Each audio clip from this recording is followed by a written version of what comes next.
Uy, hello Hanso. Bakit ganyan na itsura mo? In fairness, pomogi ka ngayon ano? Ayos yan, hindi ka na Hanso, ikaw na si Hansom. Uy, yung kamay maugat.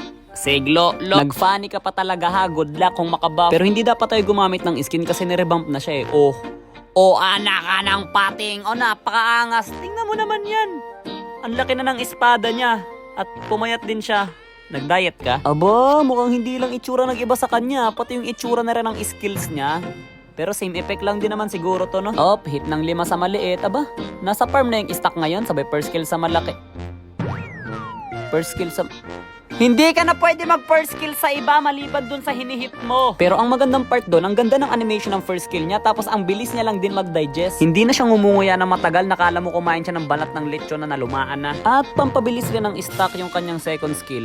Kahit pa paano may dash na siya, tumatagos kaya sa pader yun. Charan! Tumatagos siya mga kaibigan. Alam ko pwede na ako mag-first skill sa kalaban eh. Ano mangyayari pag sa kalaban ako nag-first skill? Papers nga, ay la, cooldown yung first skill ka! Kasama rin nata sa revamp to, nagte-teleport siya sa base. Ano kaya nagagawa ng ultimate niya? Bang, hindi ka na pwede atakihin. Ibig sabihin, ligtas ka na tol. O teka lang, wasa. Ay, ano yung tsura ng first skill ko? Wasa. Oy, isa pa. Wasa. First skill. What? Nangangagat siya tol. Kaso nga lang, hanggang ngayon, di ko pa rin alam itsura ng first skill niya pag tinama mo sa kalaban. Oy, teka lang tol.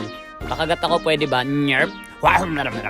Teka, pag namatay ba ako habang nakaganto, mamamatay na rin ako sa totoong buhay? Nyerp. Oras na para malaman. At hindi. Akala mo, naghihil pa ako, tapos dahan-dahan kong binabawi yung kaluluwa ko. Hala, dagang yudong. Wasing, nyerp.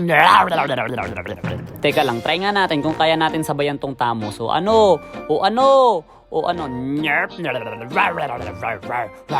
Okay, never mind, hindi ko pala siya kaya. Pero feeling ko kaya yun kung tumama yung combo ko. Try ko nga gamitin to sa XP lane. Feeling ko fighter na to ngayon.